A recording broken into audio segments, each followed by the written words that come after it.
Sisters who watch. Sisters who watch. Sisters who watch. Real Housewives of New York City. Hey, y'all, hey. Hello. Hi, family. Welcome to Sisters Who Watch. I'm Shelby. And I'm Laura, and we're sisters who watch everything. TV, movies, sports, concerts, and even grown women fighting over cheese. Charcuterie. Ah! We love to watch, and we love talking about it even more. Today we're watching The Real Housewives of New York City. Season 14. Woo! Ooh, been around for a minute. A highly anticipated season, yes, we must say. Yes. Okay, so we got to get into the background. Shelby, tell us about it. Yes, so The Real Housewives of New York City is the second Housewives franchise after Orange County that originally premiered in 2008. So truly one of the OGs. Been around a long time. Growing up in the New York City area, it was fun for us to watch this. We grew up watching it with our mom. We remember the OG crew with Ramona and Luann and Jill Zarin and Bethany Frankel. Like icons. They're icons. Icons. So many crazy episodes. But the franchise has gone through some ups and downs, right? Jill ended up leaving, Bethany left. And then the new era, I want to say like late 2010s, early 2020, the franchise started to struggle. Would you agree? Yeah, I totally would agree.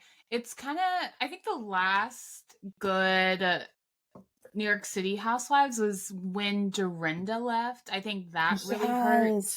Dorinda was so good. And Tinsley? Basically, Dorinda, Tinsley left, I think, in like the mid-2010s. Yes. And her drama with Scott and everything was really entertaining. Yes. But Dorinda brought so much to the show. I was team Dorinda. But she left for, like, good reasons. She was kind of belligerent. She clearly had some issues. And she was a hot mess on the show. But she was so good on it. But when she left... Good. And then the cast She made it nice. She made it nice. Clip. Yeah, she's iconic. The Berserkshires, the Fish Room, never forget. And if you listen to us, we also talked about how we loved the Ultimate Girls Trip in the Berkshires at Dorinda's house. That was amazing. So good. I think that was in our best of 2022 episode. Yes. We talked about how much we loved that. So Dorinda makes us happy, and we were really sad to see her go, and I think that was the beginning of the end. I agree. So Ebony K. Williams comes to New York City, and you know, I think she was the first Black cast member for New York City. Yes. Which was bizarre because there's so many Black people. Yeah, and happened in like season 11 or 12 or something. So it had been around a minute. She was on for 2 seasons, so we were excited to see her.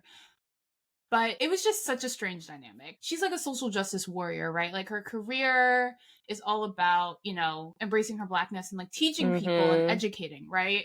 But why are we trying to educate Ramona Singer, right? Like it's a lost cause. Give up. Lost cause. And I see what Ebony was trying to do.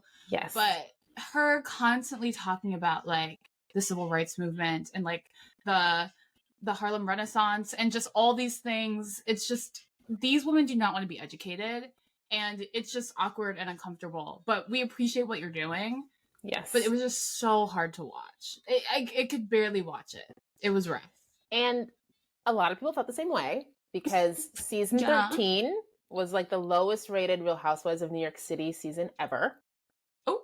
And because it was such a debacle, they had no reunion. Ramona Singer, one of the castmates, was accused of being racist to a producer. Mm. And they decided to just reboot the entire series. So season 14, the one that we're about to review, has an all-new cast. All new cast! Woo! Wow. Crazy. So highly anticipated. Everyone was talking about this. We're like, oh my gosh, the new cast of New York City Housewives. Like, this was such a big deal. Mm-hmm. And plus, as New Yorkers and as people who've been watching the New York City Housewives for so long, we were both really intrigued by this cast. And I know so many other people were as well. And we're happy that it got this reboot because I remember there's a point where all the New York City housewives, none of them were married. So we were like, what are we watching? Housewives exactly. Anymore. None of them are married. None of them are housewives. And they seemed so old-fashioned. Yes. And it wasn't a big fresh. critique. Yes, a big critique of the old cast was that this is not New York. Like, what New Yorkers are these? They're Upper East Siders. They're old money. This is not the real New York, right? This is such a tiny, tiny percentage of what New Yorkers actually look like. So I'm happy they got a younger cast, fresh faces who are more representative of the New York City population. Exactly. And a much more diverse cast, I will say. Finally. That's what we were saying. All of them were like 60-something white women. And that's why Ebony just clashed so much with them. And she also was trying to like challenge Ramona on like her politics. And she was like, well, did you vote for Trump? And like all these really... I remember there's, and she was like, oh, like, watch the inauguration with me. Let's watch election night together. I remember there's an episode where Ebony was like, let's all watch election night. I stopped watching. Like, it was too much Ebony, for me. Too much. Why are you inviting these women who you know are Republicans? Not a good idea. Come watch election night. That's not fun. Oh my God. I was like, girl, this is too much. She was doing a lot.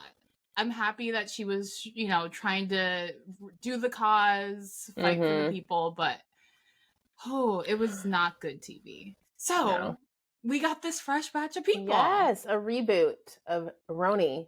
We're so excited. No racism. A lot of diversity. A lot of like energy and excitement.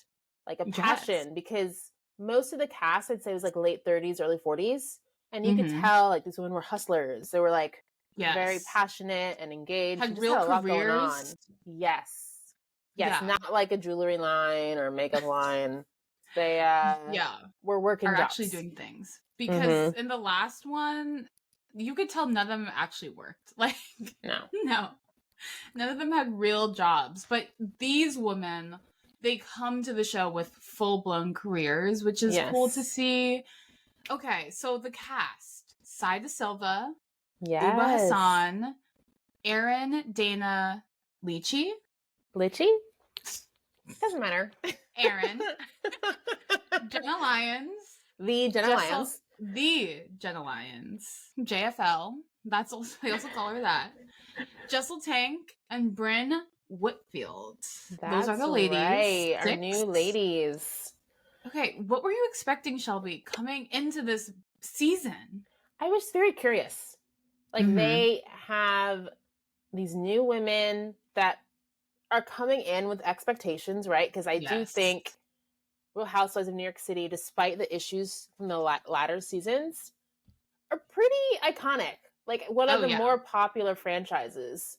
So I think to take the mantle, I was just curious to see how they would do it. It's a lot of pressure. And I think they held their own. Like, not to spoil anything, but I was impressed. I think they brought their good energy and helped RHONY kind of bounce back. Yes, I agree. Whoever casted them did a good job because they're all really unique and distinct, but they all hold their own, right? They're all very passionate, outspoken. So I think they did a good job at really doing their own thing and being themselves because it didn't feel reminiscent at all of the old Real Housewives. No. So felt it was very fresh. Yes, they went the opposite way. They were like, okay, we casted like all these 50, 60 plus like white women. Like we gotta go the opposite direction. Young, diverse cast, which it worked. It really worked. And Laura, I feel like you're dressed up like the one and only Jenna Lyons. You're giving your best JFL. Yes. My best JFL cosplay. Yeah, so if y'all haven't listened or seen our episodes, we try and dress up according, to whatever we're watching, the content, right? So I'm giving my best Jenna Lyons. I'm wearing a button-down denim shirt and red lipstick and a low pony because, it's very Jenna. How about you, Shelby? Yes, I just went kind of like classic New York. I have like a fall kind of jacket on with a cool zipper, some like smaller gold hoops, hair pulled back. Just doing maybe like Classic. a classic, maybe Sai or Aaron or Jessel might wear this, who knows. But just went Right. classic New York. Let's get into all the beefs of the season. There was a lot of drama. I These mean, women like the to fight. housewives fighting is like table stakes, and they definitely brought it this season.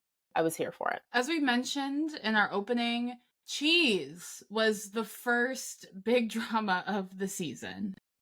Shockingly, Erin hosts like some kind of gathering at her house to like just have like meet the cast, get everyone together, and I guess she only had cheese as like the food offering. Apparently, Sai said something mean about her cheese and like, oh, she only had cheese. And so Erin gets upset, and then Brynn tells Sai what Erin said about her, and then it's like telephone all about the cheese and whether or not Sai was happy that Erin only had cheese at her event. Right. Cheesegate. Yeah. Sai was upset that there wasn't food, and she was like, there's only cheese. And then Erin tells Brynn that Sai made this comment, and Sai is like, I never said that. I never said, oh my gosh, there's just cheese here. And it would, like Andy said in the reunion, it seems like some antics. There are a lot of antics happening this season. People are getting wound up over the tiniest of words. Why are we so upset? Even if she said, oh, why is there only cheese? Doesn't matter. Who cares? Who cares? It's cheese. It's your event. If you want to serve cheese, serve cheese. Right. And clearly Sai has a lot of issues with food. She's consistently hangry. So I guess at that point, I wouldn't take it the wrong way. I'd be like, clearly she has sensitivity for food. Yeah. Sai always being hungry is really interesting. She explained to the reunion, and he was like, "What? Why are you always hungry?" And she was like, "Well, I don't eat meat, and I lift weight, so I'm hungry like every 2 to 3 hours." Okay, bring a snack with you. I don't know. Exactly. Eat bring right a snack before. Like, I don't think that justifies being hangry and upset all the time. Like constantly. Yeah, I agree. Bring a snack. Bring a snack. Bring we all have a purses. Snack. You get one of those Go-Go Squeeze apple sauces. Oh my gosh, some Welch's fruit snacks. Yeah, toss that in your bag, girl. It was survive. A lot of complaining about food. A lot. Every event, whether it was Erin's anniversary party or Brynn's wreath making event, Sai always had something to say about food. And then Ubah started to complain about food too. Remember, she was like, I gotta stop at the grocery store because Erin doesn't have food at the Hamptons. So. I know, that was so funny. Yes, that's a good segue. The whole Hamptons trip also yielded some drama. For one, apparently Erin is a bad host. That's been a theme that several of the ladies have been saying. Ubah had to run to the grocery store to get food. Sai brought her own toilet paper. Can you imagine bringing your own toilet paper to someone's house because you don't trust? Shady. It is so shady. That was the shadiest thing I think that happened all season. Brought your own toilet paper? Girl. Come on. No you have to way. believe someone has good toilet paper. And if not, we'll just deal a few days not having 2-ply. Like, it's okay. I know. And also, Jenna brought her own coffee. Shout out Dreamy Coffee. She was like, do you have Dreamy Coffee? Can you imagine going to someone's house and asking if they have a particular brand of coffee? Like, and it's a local coffee shop. It's not even like a big... It's not Folgers. Brand. No. It's this one specific place in the Hamptons. These women were so high maintenance. I think the Hamptons episode highlighted it for me. And I was like, wow, this is what we like watching Real Housewives of New York. Because everyone is so particular, high maintenance. They like what they like. It was wild. New Yorkers, neither of us are living there right now, but this show reminded me like, oh my gosh, New Yorkers are a lot. They're always on 100. Kind of insane. Yes, always. We need it our way, always. Dreamy coffee or bust. My own toilet paper or bust. Yeah, I felt bad for Aaron. That trip was a lot. Yeah. And there was drama because Jenna has a Hamptons house nearby and left early to stay at her place because she didn't want to disturb them and like wasn't sleeping well and they were up late trying to have fun. So she was like, let me just leave. She had work to do. And it caused some drama because this was supposed to be girls' trip, girls' night. They're like, Jenna, why would you leave without telling anyone? And then Aaron got upset, like, don't leave my house without telling me. And it was just like a whole thing about Jenna leaving without telling anyone. It doesn't seem like Jenna meshes well with the whole group as much as everyone else. And of course, Jenna is the oldest in the group. She's in her 50s, whereas everyone else is in their 30s or 40s. So there's also like a bit of an age gap. But Jenna said she's not a girl's girl. She hasn't gone on a girls' trip or anything. And you could tell the rest of these women are girls, right? Yeah, they love a girls' night, love a girls' trip, wine night, you name it. That's their energy. Exactly.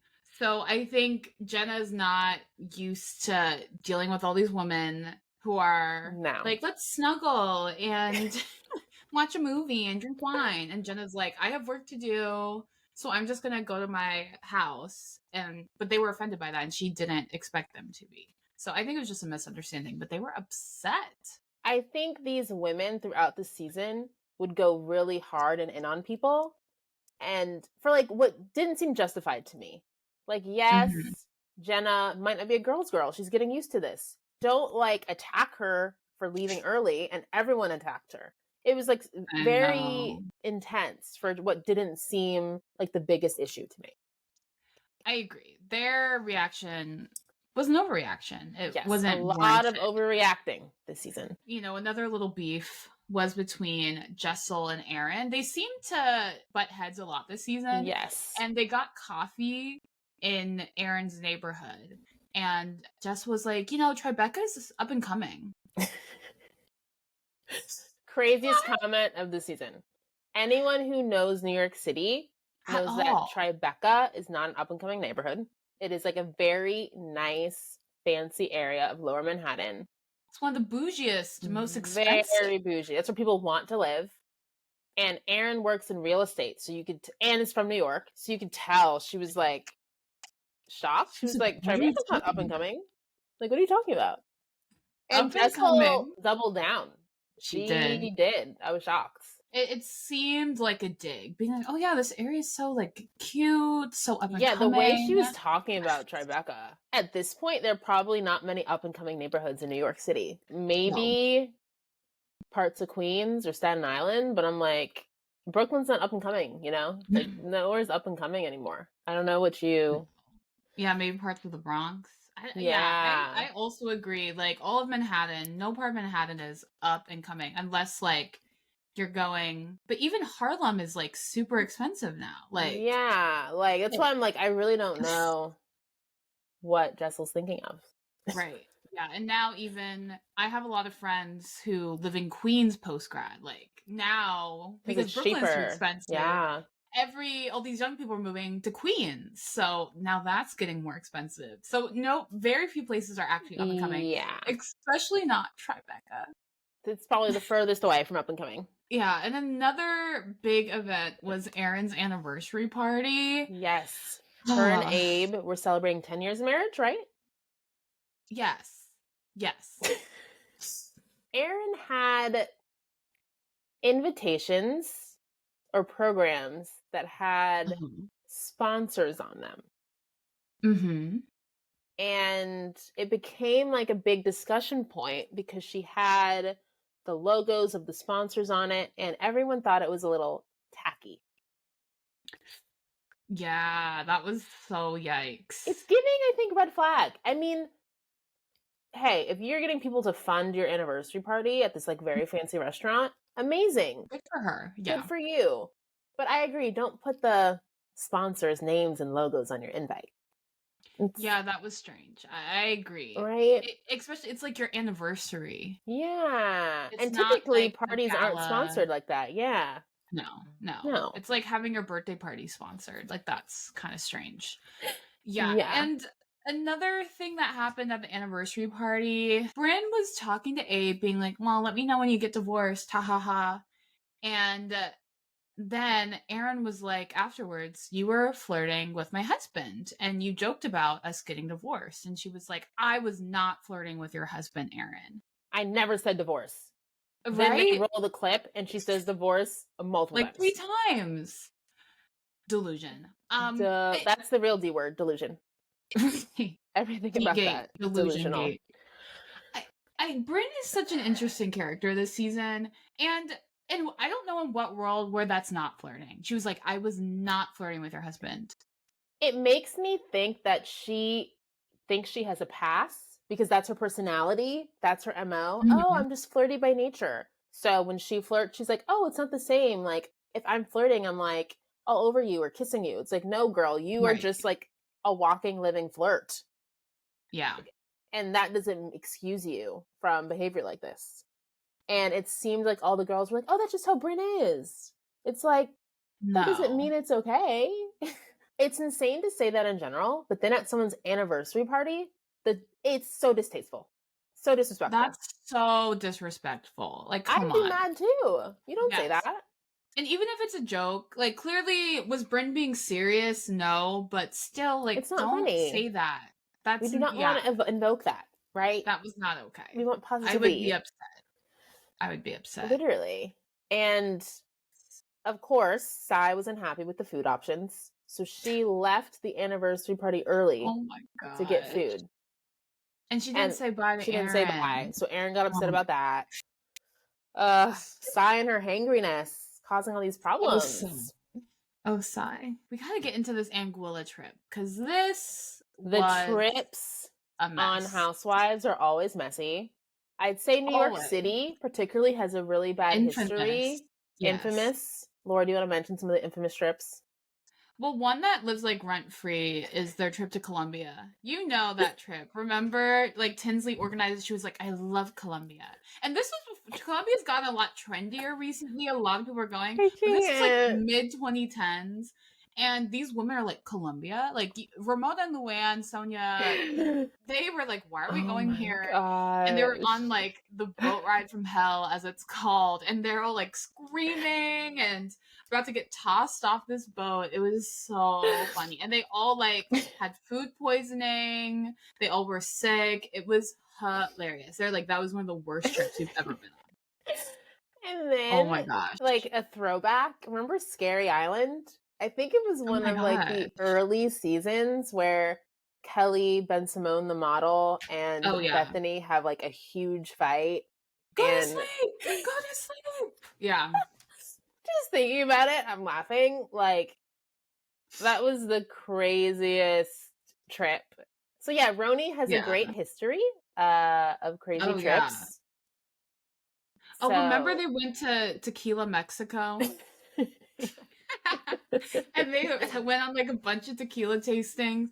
Oh, that was funny. I think Sonia fell out of a chair and that was bad. Oh my gosh. And I think another recent one, well, of course, anytime they went to the Berkshires, that was great. Iconic. But I remember there was one, Leah threw a ravioli at Ramona. Do you remember that? No. That was really funny. I remember when like, Ramona, you're the worst, and she picks up a ravioli off her plate and threw it at her. Oh my gosh! Remember when Luann like walks into the bushes? Oh, the bush. That was good too. That was really funny. Yeah. Oh man. Lots of iconic moments for Real Housewives of New York City. It's so good. It's so good. That's why they had to bring it back. They had to reboot it because there's too much good history and track record here. I know. Wow. Okay, so Anguilla also was just so messy. I don't know if it was iconic in a good way. No. It didn't reach the level of Columbia or Scary Island, that's for sure. No, but it was definitely messy. Like, yes. So much fighting. So first off, Jenna made people mad even before they got on a plane. Poor Jenna. I really loved Jenna this season because she talked about a lot of her health issues and things that she's been dealing with physically. And she has like a skin disorder. So she wears like a lot of long sleeves and pants, etc. And she told Aaron that, hey, like I have the skin issue. I want to go earlier and tan so that I can be comfortable when everyone else gets there. And then Aaron, oh my gosh. Stirring the pot. Trying to be messy. Stirring the pot. That's all it was. She was like, guys, you know, Jenna just came early because she didn't want to fly coach. And it's like, that wasn't the real reason. That was a joke that Jenna made. And now all the women are mad at Jenna. Before they even see her. Like, she has not arrived at the villa yet. And they're all gossiping and being mad at her before she even shows up. Classic. Oof. It was so messy. I felt mad at Aaron for that. Because to your point, it was more about Jenna's skin condition. She also was talking to Aaron about this when she was high on painkillers after having surgery. So she wasn't even in her best state. She doesn't even remember the conversation with Aaron. I know. So it just felt like Aaron was trying to stir the pot and cause drama instead of being there for Jenna. Okay, so we got to get into this whole Ubah phone Aaron situation. I'm exhausted just thinking about it. Watching these episodes were a lot. Ubah pushes Aaron into the pool. This is what starts all of this. Yes. And Aaron's like, Ubah, I'm going to get you back. Ha ha ha. I'm going to get you back. Later during the trip, Sai pushes Ubah into the pool. You know, because they're talking about Ubah being pushed into the pool. Mm-hmm. And then they come back one day from dinner. And Ubah leaves her phone in the van. Mm-hmm. And Aaron's like, oh my gosh, like, let me grab her phone. I'll bring it to you, bring it to her. Mm-hmm. And then she was like, oh, ha ha ha, like, I'm going to get her back. Basically, Ubah thought that her and Aaron were even because she got pushed in the pool. Aaron was like, no, Sai pushed you into the pool. I'm still going to get you back. And she gets her back by not giving Ubah her phone for hours. Ubah gets really upset about not having her phone, because she needs to, like, contact her family, let them know she's okay, check in, and, like, freaks out. I know. Like, she got real hot. Ubah hot got hot. She got Ubah hot. Oof, girl. Really hot. And then got mad at everyone who was kind of in on it. Because Aaron was telling people, oh, yeah, I'm, like, going to keep Ubah's phone. She got mad at Sai. Because Sai knew. Eventually she gets her phone back, but then she doesn't talk to Aaron like the whole next day. Takes Aaron's sunglasses and is like, you won't get these for 45 minutes because you took my phone. It just is like really tense the entire day. They're like sitting on opposite sides. They like won't ride in the same car. Like, just really awkward. What really upset me was when Ubah snatched the sunglasses off of Aaron's face. Like, that wasn't okay. No. Part of me, I'm really trying to understand, like, why Ubah got so upset. I know, right? She got really upset. Because it was 10 out of 10. Yeah. You know? For, like, a missing phone. Yeah, it was, like, really upset. On the show, Aaron was like, it was 45 minutes. And then at the reunion, they're like, it wasn't 45 minutes. So I'm like, then how long was it? Was it an hour? Was it an hour and a half? 2 hours? It's unclear. Yeah. So maybe it was, like, an hour and a half to 2 hours that she didn't have her phone.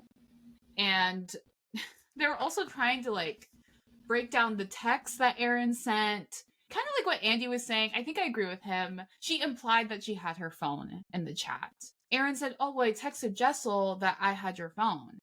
But she was referring to the emojis in the chat. And then Ubah was like, well, you lied about texting Jessel. And it's like, why is that what set her off? Yeah, it's really confusing. It didn't make sense. I think clearly these women take things really seriously, so maybe don't prank each other anymore. Yeah. Like, maybe that's the solution. No pranks, no jokes, because no one can take a joke. It went from 0 to 100 really fast. Yeah, really fast. Yeah, that was rough. I was so uncomfortable. And you could tell Aaron was breaking down because she just was so confused. And I felt for her because, like, you pushed me into the pool. And now you're upset that I'm, like, pulling, you know, a prank on you. And it's like, you literally started this whole thing. And they were, like, friends. Like, it came off like they were one of the closer ones in the group. So for this to be happening was strange. I know. And these women all say that they're friends, but they do not act like friends. They say one thing and then act another way. All of them. I agree. It's consistent across the board. I don't think any of these people are really friends. No. If my friends talk to me the way that any of these women talk to each other, you are not my friend. You Mm-mm. are being cut off. Bye-bye. Bye. See you later. Adios. Are you on a particular person's side, like Ubah v. Aaron? I'm not on either of their sides, to be honest. I think Ubah shouldn't have pushed Aaron in the pool. And then I Ding. think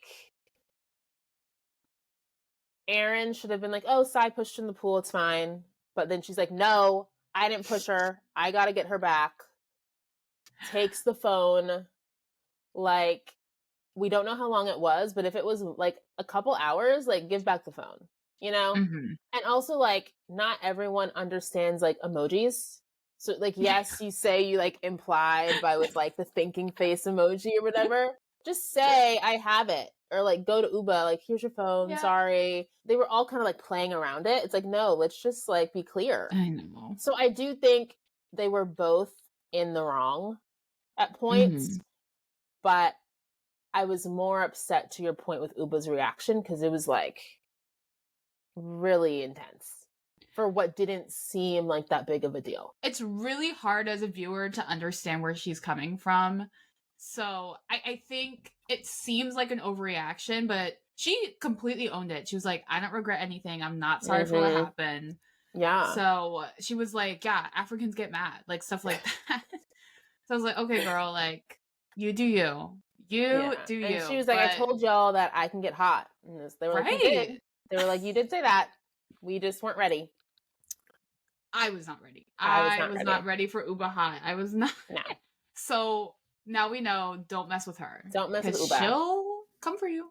She will come for you. A huge theme from this season was a lot of people are opening up about, you know, their past, their backgrounds. Right. And there was a Bryn's giving, which was very lovely. And Bryn opened up because she doesn't have a lot of family. Her grandma died. She has a brother who lives abroad. So it's really just her. So Sai helped organize a Bryn's giving, which was really sweet. And you see Bryn opening up about, you know, her strange relationship with her parents, and her father wasn't in her life until he died. She's just been through a lot, right?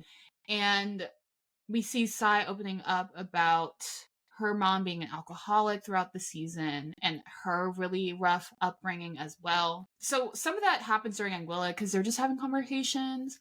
And then Jessel chimes in and is like, yeah, like, I really relate to your experiences. And I think they also asked, like, Jessel, like, tell us about you. And she was like, yeah, like, I grew up really hard. Like, my family didn't have that much. They migrated from Kenya to London. Right. And the ladies just were not receptive to her story. It was giving like they did not believe her. Right. And I think they all were like, wait, we thought you were rich. We thought you came from a lot.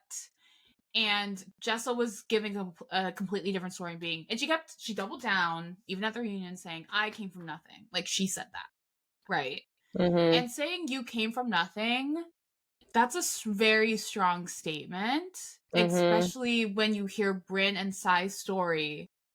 And it seems like they literally came from very little.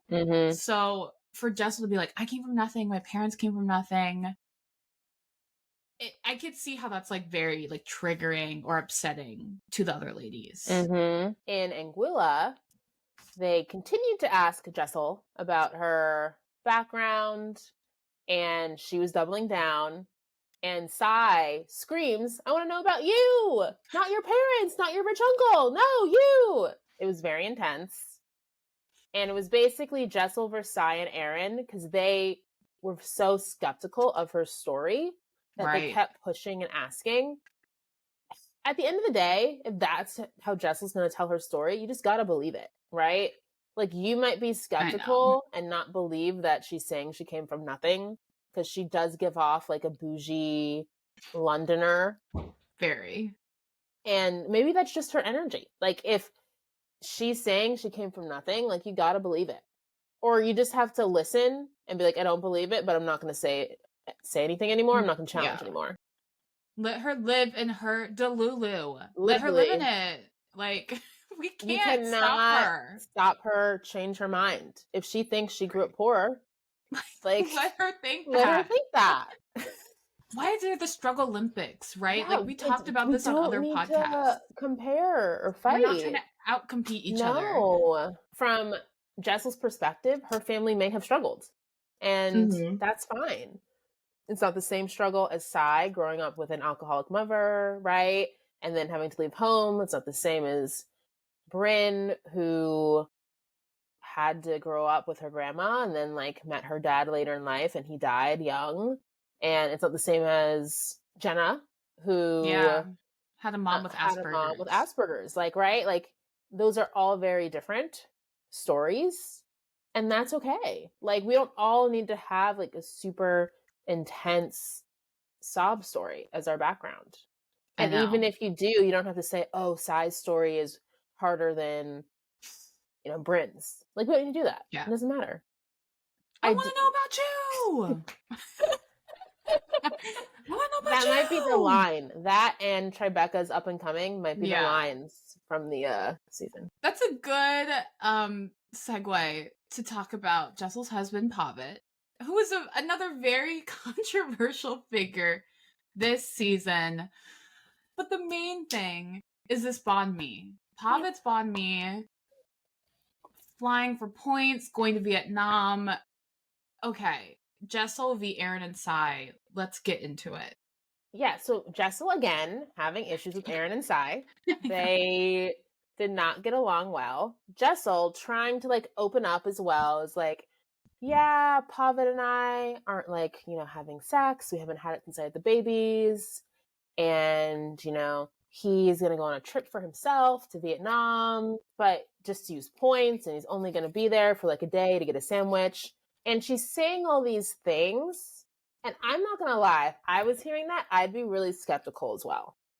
Like, it's weird. You're saying you're not sleeping together and you guys are like having issues because you spend so much time with your kids because they have twin boys. You're saying all this, but also saying that your husband's about to go to Vietnam for like a day just to get points and a sandwich. Can't you get Vietnamese food in New York? Aaron said at the reunion, him flying to Vietnam for a sandwich is weird, right? Like, I would be concerned if my husband was doing that, but like, that's my perspective, and I don't know your relationship, so if that's normal, then none of my business. I was like, yeah, I agree. Like, that's the point. Yes, it's strange that he's going to be at Vietnam for one day to get a banh mi, but if you're okay with that, then that's what matters. Literally. And I think I'm glad Aaron came to that point because on the show, her and Sai, they made it seem like they weren't judging and weren't trying to insinuate anything, but they definitely were insinuating. They were insinuating that meant Pavit was cheating, and that rubbed Jessel the wrong way. Of course it would. But I agree. I agree with what Aaron said at the reunion. It's weird. It's weird behavior by Pavit. But if that's what he likes to do and Jessel's okay with it, then hey, that's their relationship. We end it with Bryn's birthday party. Yes. And we see a blow up between Ubah, Bryn, and Sai, all about Ubah's mystery man from Connecticut. Shout out CT. Ubah had been kind of private. I'll say, like, throughout the season, you see Ubah trying to build her Ubah hot sauce brand and talk about how she's still struggling with the death of her mom, even though it was like decades ago, I think 20 years ago. She's still trying to process that. And we barely see about her love life until the end when she's talking to Sai and privately is like, yeah, I am seeing someone. I'm comfortable. Don't worry about me. And shows her like a photo. And she's like, don't tell anyone. Sai goes and tells Aaron when they're shopping that she's dating someone. She's dating someone. And Aaron's like, what? Then Aaron, Sai, and Bryn off camera have like a meal, like dinner, and they all talk about it. So then Bryn knows about Ubah's mystery man. This is why you can't tell people anything. Because Ubah, it's going to get around. Trusted Sai, and then look at this. 2 other people know now. And then at Bryn's party, she says some kind of comment to Ubah like, tell us about your man from Connecticut. I heard you have a man in Connecticut. In front of everyone on camera, etc. Ubah gets upset. And Sai gets really mad, Sai too. gets even more upset than Ubah and yelling at Bryn's birthday party. Like, why would you do that? I told you not to say anything. Like, da-da-da. And Bryn's like, you're the one who told me. And she was like, well, not the Connecticut part. You're not supposed to say that in Canada. Like, just all this stuff. Semantics. Truly semantics. Antics. It's the antics. Antics. And then Ubah storms out of the party. He's like, I'm leaving. Sai storms out of the party. And Sai is supposed to be one of Bryn's closer friends. I know. We saw them like a couple days before planting a tree in Central Park for her grandma. And now they're like fighting over Ubah's mystery man. I know. And we still see in the reunion There's that tension. they're still fighting. Bryn and Sai are still not. So Sai was sad. like, we're good. But it seems like they're not. It does not all because seem of good. this mystery man situation. I see where Sai's coming from because she trusted Bryn. She was like, I'm telling you something I should not be telling you. Do not say this on camera. We're saying this between the three of us. Don't bring it up. And then she screams in front of all these people on camera. And I would be upset. Like, I see where Sai is coming from. And now she's like, well, I don't trust Bryn. Do I think it's worth to throw away a whole friendship? And it seems like they were close. No. It's like, not. Come on. The things these women forgive each other for, like, you can forgive Bryn. Come on. Forgive Bryn. Come on. Please. Bryn and Sai are supposed to be close. Why are y'all fighting about something that seems kind of like insignificant? Yeah. Minuscule. And letting it fester. Okay, that's a good transition to talk about the reunion. Ubah Hut was there. What was up with her? She was saying all kinds of comments like no one liked Jenna, or they didn't think she would mess with the cast. She was just speaking under her breath about everyone. I know. And then would be like, you're gaslighting. You're the worst. Literally. All this stuff. And then be like, oh, well, I love you all at the end. It was just like too much. It was very up and down. I couldn't keep up. Say the worst things about each other. Ubah was saying like, oh, well, you're fake and you gaslight. And none of you wanted her on the show. But then she was like, at the end, crying. You all mean so much to me. I love you all. You're all my family. And it makes no sense. I understand this is an emotional experience. But it was just not clicking for me. No. Bryn was also interjecting a lot. She was like, there was a point where I was like, Bryn, like, just stop talking. I understand that you're annoyed by the situation, but just like, stop interjecting. And then Ubah and Bryn start yelling at each other. Bryn was like, I'm half Irish, I'm half black. So she was like, I put people in funeral homes. I was like, you girls are not about to fight. Stop. Let's be real. You are on Real Housewives of New York City. You're not about to like... Y'all about to fight each other? Fight. Come on. It was a lot. It was a lot of talk. Crazy. Yeah. And she was like, well, I'm African and I will put you underground. It was too much. I almost fast forwarded. I was like, I do not want to sit now. I don't believe it. Sense. It made no sense, Laura. And then they were like hugging each other and holding each other 5 minutes later. I just don't understand this group. We got to see Sai open up about her mom again. And as we've talked about, motherhood was like a huge theme this season. The ladies being moms and then also coming to terms with like the tough relationships they had with their own moms. So Sai opening up about her mom being an alcoholic and like having to kind of raise herself. And then when she was an adult with kids and a husband, having to take care of her mom and how it was a struggle. It was nice to see like a softer side to Sai because she did come off very tough, hard edge, like no nonsense New Yorker, right? She's Brooklyn born and raised. So that's what she was giving. But I appreciated seeing her and others like Jenna, Bryn, like everyone like opening up about relationships with their family. It was sad to see Sai like so emotional and her feeling like it's her fault that her mom died. But, you know, it's not her fault, of course, and she had to do what was best for her family. It was just really sad. It was also interesting in the reunion when they were talking about Pavit and the banh mi in Vietnam. Aaron and Sai were definitely downplaying what they were saying. They were like, we never insinuated that Pavit was cheating, but they definitely were. And they're like, well, I'm so sorry. You know, I never meant to offend you. There was a lot of apologizing. Lots of apologies. I think a lot of them saw how they looked and were like, oh, that came off really Yeah. bad. Let me apologize. Let me backtrack. It was also interesting how Jessel didn't actually live in New York. She's only been there a year and a half, and she moved like a couple months before filming. Is that actually coincidence? No. And they were trying to make it seem like that. So yes, Jessel, I think, after graduating college or whatever, lived in New York for a little bit. But then her and Pavit were in LA and Dallas and just moved back to New York right before casting for the show. It seems a little fishy. A little bit. I think so. And hey, more power to you. Good for Jessel, I guess. This is helping you with your fashion consulting company or whatever. But own it, you know? Yeah, own it. Own it, exactly.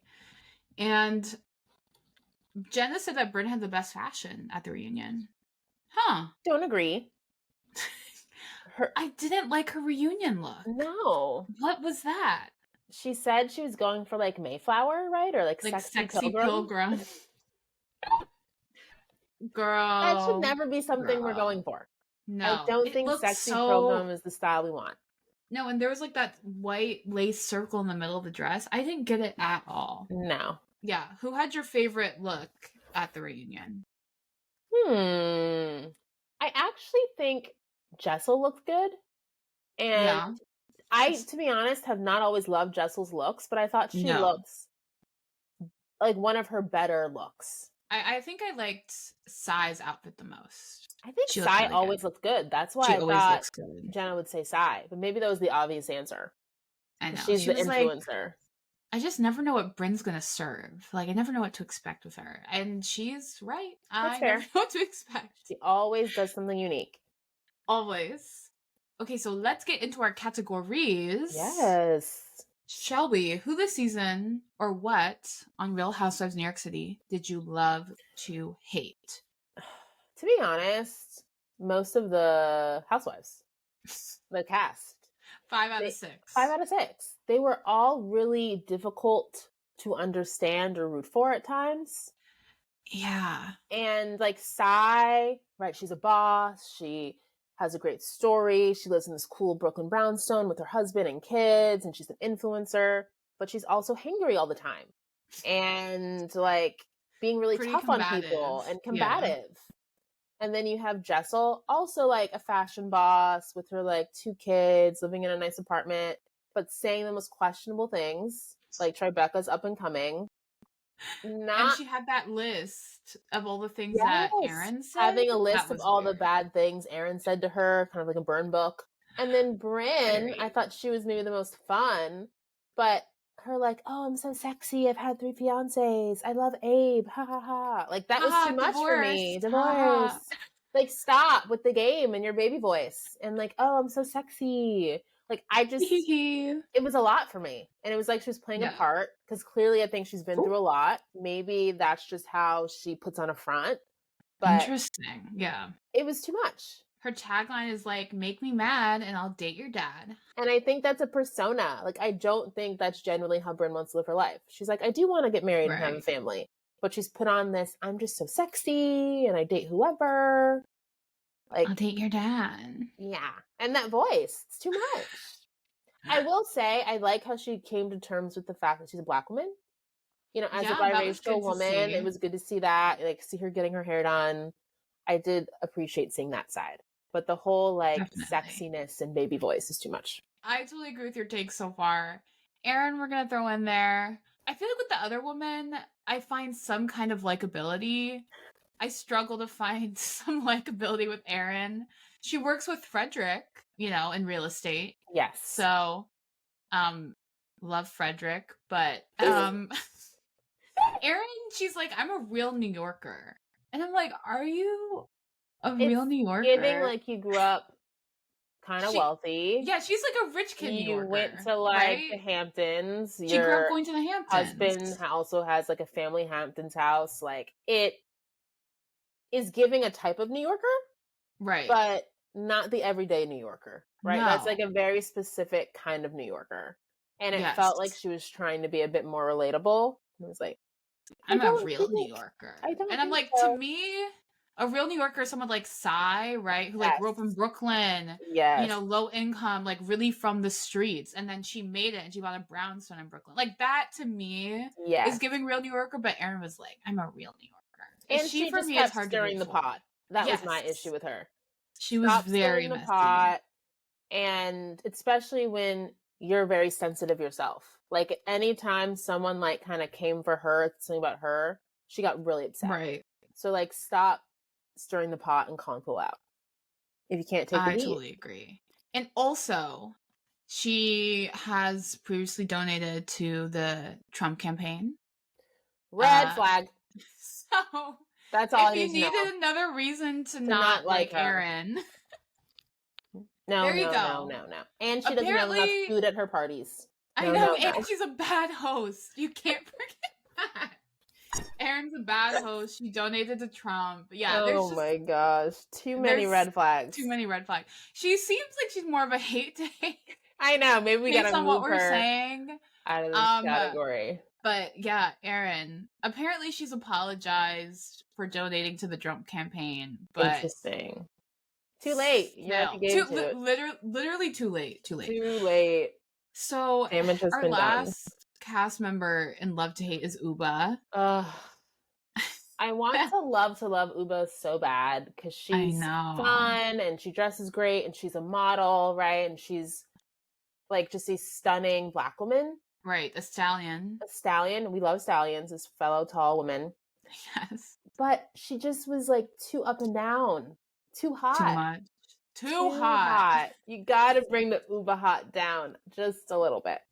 You got to. Actually, I knew who Ubah was before the show because she mentioned this in one of the first couple episodes, but Ubah hot sauces were featured on Oprah's favorite things list, I believe, for 2021. Mm-hmm. And I was looking at it and I was like, oh my gosh, Black-owned business, model, hot sauce.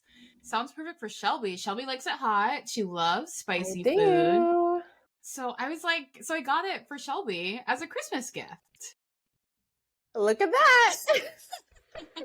Ubah hot. Shelby's holding up. If you are watching us, you see Ubah hot. She's holding up the hot sauces. Fresno Milds. They're great. I love a good hot sauce. Do you have a favorite? Woo! Ubah hot. They're pretty spicy, and there's a habanero one. So I tend to do the mild or like the medium. Habanero is the hottest, so haven't used as much of this one. Maybe 2 Ubah hot? Maybe 2 Ubah hot. It's Ubah being mad at her phone. That's the level. It's a little heat. Got it. Ubah did take a can from a Hamptons restaurant. Do you remember that? Yes. That was strange. That was crazy. So yeah, Ubah just had a lot of crazy moments that didn't make sense. That were a bit unhinged. Yeah. We like her hot sauce. Yeah, we support the hot sauce. I support the business even before the show. Sponsor us, Ubah. Look at that, Ubah. We're here to support you. Come on the pod. We have your hot sauce. Okay, so that's the end of our love to hate category. We basically threw everyone in there. Do the math to find out who we don't love to hate. But onto our hate to hate category. So we hate to hate the hangriness. Too much. It was a lot. There was a lot of complaining about food. A lot. Every time they filmed. At that point, you should just eat a full meal before you film. I know. And like leaving parties because there's no food. Or there's no food you like. Like there was food, just not food you liked. And if you're picky, then you gotta prepare. Bring your snacks. Eat beforehand. I always bring snacks whenever I go out because you just never know. And speaking of Erin's parties with no food, we hate to hate, sponsored anniversary parties. That was tacky. Strange. Yeah. Not on the invites. Maybe on like the step and repeat and stuff. Yeah. Or like the posters in the actual event space, but the flyers, the invites. That's kind of strange. Very. And pranks. Girl, these pranks this season. You gotta stop pranking people because people take it too seriously. These pranks did not go over well. Not a fan of pranks on Real Housewives. Yeah, I think pranking is canceled. We hate to hate that. I'm scared to prank someone. Yeah. Like, I don't want Ubah's hotness period. coming on me. No. That's for sure. And the antics. There were so many antics this season. Oh I'm my, just like, too why are we many. fighting over word choices It and was just too tiny, much. tiny things? And specifically, I'm thinking of when Ubah was like, Jenna said she saw a side of Ubah hot. A side. And a side insinuates that this person is two-faced and has different personality. And I was just like, this is too much. You're reading too much into it. I don't think that's what she meant. Wrong Really word choice. Exactly. This is a lot. Like the dialect, like the syntax of sentences. Like, what are we doing here? Come on, people. Girl. Crazy. Too many antics. Okay. What? Onto our love to love. Brighter pastures. Okay. Please. If you did the math, you realize the one cast member we love to love is Jenna Lyons. JFL. JFL. She was very vulnerable. Like, yeah, I'm not a girl's girl. This is going to be hard for me. I was in the public eye as a, leader of a big fashion company, and now I'm not, and I'm trying to figure it out. And I have a teenage son, and I am a gay woman trying to figure out dating life at my age. Like, right, she was just very kind of honest about everything she was going through. And even like talking about her mom having Asperger's and how that led her to have struggle, how to love other people. Like, she, I think, was the most transparent about what she was going through, but also kind of showed like, yeah, she still knows how to like dress, and she still is like doing cool things with like photo being shoots. Fierce and a boss. Yeah. I thought she had the best balance. Totally. Yeah, she was the one person where she was easy to root for. I was like, yes, like, you're being so authentic and vulnerable. And she felt so genuine. Yes. She felt like it was truly herself on screen. Something I remember talking to you about this. She was like, yeah, I no longer dress for the male gaze. And it was just really interesting, like, hearing her perspective. Because there's never been anyone like her on The Real Housewives, right? Is she the first lesbian? I believe so. I remember talking to someone. She's like the first kind of like quote, like true or like real lesbian, because there's been people like Brandy Glanville. You're right. There hasn't been like someone like Jenna, right, who truly identifies I'm a lesbian and exactly. I date women. Yes. That's so a good point. And I love seeing her relationship with her son and her amazing closet. I really love Jenna. And I also loved when she was talking about her skin issues, because I feel like she represented like so many people. Because I also have like some like a skin condition, and I was like, I've never seen anyone on TV like talking about this, right? No. So yeah, it was really important seeing her like on TV with no teeth and like showing everything. Crazy. So that's what I'm saying in terms of like truly being vulnerable. Like, she 10 out of 10. And you rarely see that kind of genuine vulnerability. Most of the time you feel like people are being very calculated. Girl. Like what they show and don't show, but it did feel like Jenna was being very transparent and like, you're going to see it all. Another Ubah hot moment from the reunion. She was like, Jenna, in real life, you're such a boss, but on the TV show, you're so weak. Remember she said that? I'm like, Ubah, wrong choice of words. Stop. Oh my gosh. Ubah was really having a time. So mean. She was having a time. Because a lot of times people think vulnerability, right? Or transparency can be weakness. It's like, no. That's so strong and confident. And I think if anything, it shows that Jenna is a more confident, seasoned, like woman in her 50s that knows who she is than the other ladies, right? She's like, I don't dress for the male gaze. Like, I'm living my life. I'm co-parenting. And I think that it shows a level of confidence to be at that level and be that transparent. I 100% agree. I was upset when Ubah said that, because we're feeding into stereotypes that vulnerability makes you weak and not strong and confident. Other things that we love to love. I mean, the fashion this season was awesome. So good. So good. That's one thing I feel like New York does well. No offense to Potomac or Atlanta or OC, even Beverly Hills. New York, I think, has always been like the most elevated. Shocking, right? It's New York City. So it was Of cool to course. see that level of fashion. Totally agree. Everyone was very stylish this season. These are all people involved in the fashion industry. Yes. Except for Erin. But everyone else, well, Yes. Bryn does marketing. Is like a but model everyone else, or influencer or literally works in fashion, like Jenna and Jessel. Yeah, exactly. So 4 out of the 6 work in fashion. And you can tell. It's exactly. It's more and it makes a artsy. difference. Yes. So we get to see more of that industry and that insight in New York City. It kind of reminded me of a Bling Empire, New York. Remember? Yes. They're all in the fashion industry. Love. And they all looked so good. And like you said, the real estate. We loved everyone's house. I love a nice New York City apartment. If anything, I feel like I watch shows set in New York City just to see the real estate. So pretty. The brownstone, the loft, you name it. The Hamptons house. I just love seeing it all. I agree. I particularly love Size Brownstone. Love. So nice. One day. So nice. One day.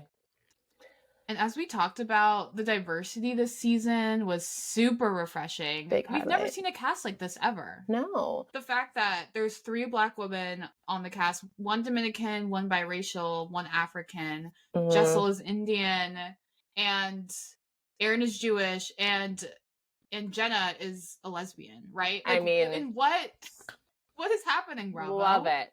It's great. Step in the right direction. Right. They literally did the polar opposite of the last New York City season, which was smart. I think that this diversity really helped give life to the season because there's so many different perspectives and, backgrounds. Of course, Jessel coming from Kenya, Screaming. So it was cool to see the different life experiences that each of the ladies offered. So we love to see the diversity. Thank you, Bravo. Time for our game. Red flag, green flag, 1, 2, 3. Is it a red flag to serve only potato chips and caviar at an event? Yes. We talk about how Sai is like hungry all the time and how it's a lot. But the potato chips and caviar, that's the only thing you're serving, Erin, to your guests? No, do better. I mean, that probably tastes good, but that can't be the only thing you're serving as a snack. And it's a little too bougie. Like, if you're going to have potato chips and caviar, also have charcuterie or guacamole and have something else that might be a bit more of a crowd pleaser. Not everyone wants fish eggs. No. It's not what I think of as a snack. Very bizarre. Follow up. Is there a red flag to fly for points? If you are flying over 20 hours just for a day to get a sandwich, yes. If you are flying for points for like a week-long trip with friends and family, no. Do it differently. It's crazy to me to fly for points for such a short amount of time. Yes. It just didn't make sense. Yeah. Sorry, Pavit. It's a red flag for me. Is it a green flag to bring sponsored gifts to your friends when you see them? I think it's a green flag because I love getting a gift and I love gift giving. Literally, one of my love languages is giving gifts. So I am not opposed to it, but I do think it was strange that Jenna was just giving gifts that were like from collabs or sponsorships every time she saw the ladies. That did seem like a lot. Like, every time I see you, I don't need a gift. And if I'm Sai, who's an influencer and is a bit more sensitive about sponsorships and like, why is she giving this? Does she want me to post? I could see why she reacted in that way. But if it's me, give me all the gifts. Yeah, I will happily take a gift. Jenna, send us gifts. We will take Jenna Lyons times whatever. Poland Spring, like something. We will, whether it's water, jewelry, scarves. We'll take it. Okay. How are we Real feeling? Housewives of New York City. Is this season a wait or watch? I think it's a watch. It's so different from the last season in a good way. Will it reach the level of like season 1, 2, 3 Real Housewives of New York City? Probably not. But I thought it was entertaining and it was cool to see New York in this lens of these like young, fashion forward boss women. I agree. I'm happy they brought the franchise back, and I think they did a good job casting. I think they could have more chemistry. It's still, they don't That really is fair. feel like real friends. No. Like, you know, but I love the diversity. I like how a lot of them are, you know, New York, right? They're intense, they're opinionated. Yes. I did enjoy this season. I agree. But the reunion was, it was okay. It was only 2 parts. Usually they're longer. On to our what to watch segment. Yes. For OG Real Housewives of New York fans, they're doing an Ultimate Girls Trip, Real Housewives of New York Legacy season. Whoa. In December, bringing back Luann, Sonia, Dorinda, Ramona, Kelly, Ben Simone, and Kristen Takeman. Wow. I'm curious, given, right, bringing all these very, like, passionate ladies back together. Of course, though, there is some drama, like the way that season 13 ended. I think people do look at Luann, Sonia, and Ramona a little bit differently. And then Ramona was in the news recently for using a racial slur. Oh, goodness. Of course. So I not pressed about seeing Ramona on my screen again. No. But I am curious how this girls' trip would be. I agree. We'll be watching. I'm a Dorinda fan, so I'm curious how we'll go. I will have to say the last Ultimate Girls Trip was not great. I know that you didn't watch it because I didn't hear good things. No. Yeah, it was not that great. So we'll see. The one at Dorinda's Berkshire's house was good. So hopefully this group will have a better dynamic. Of course, they all know each other, so that helps already. Mm-hmm. There's also just a lot happening with reality TV in general. Of course, with all these strikes and everything, reality TV is everywhere because that's the only thing that can really be on TV right now. But there's also a reckoning happening. Yes. So if you haven't heard, Bethany Frankel, a former Real Housewives of New York City star, icon, is kind of leading the charge about getting reality TV stars to potentially unionize, to better work conditions, pay, etc. And it's a big deal given Bethany was like the face of reality TV for so long, right? She's maybe beyond like Lisa Vanderpump, like the biggest Bravo celebrity, right? Yeah. She's been making the rounds on like podcasts like The Town, which I listen to, newspapers, magazines, talking about how bad Bravo is and how they need to protect their cast better. It is interesting when we think about a reckoning because we also have heard like recently for Love is Blind, there's some lawsuits coming in and people are complaining about the work environment and filming. Not giving them food. Yeah. So it does seem like reality TV, it's in a boom right now, but there might be like a back to reality crash coming because people are kind of fed up with the working conditions. So good for Bethany Frankel for getting the folks together. My degree is in labor relations, so I feel like unions are having such a moment this year. They are. The auto workers, the writers. Come on, auto workers. Come on, writers. Come on, actors. Reality stars. Let's unionize. It's the year of the union. I know. So that's what we're watching. Looking forward to watch out for more unionizing. And if you enjoyed this episode, please give us 5 stars. It would mean so much to us. Yes. Everywhere you listen to podcasts, Apple Podcasts, Spotify, give us a review, leave us 5 stars. That'd be amazing. And follow us on Instagram and all social media platforms at Sisters Who Watch. Instagram, LinkedIn, Twitter, TikTok. We're there. Go follow and support us. Yes. And we want to hear from y'all. So please DM us on social media. You can email us, sisterswhowatch@gmail.com. We want to know what we should watch next. If you're listening on Spotify, we also have a Q&A and poll function, so interact with us. We want to engage with y'all. Thank you. Thanks, y'all. Bye. Bye. Stay watching. Stay watching.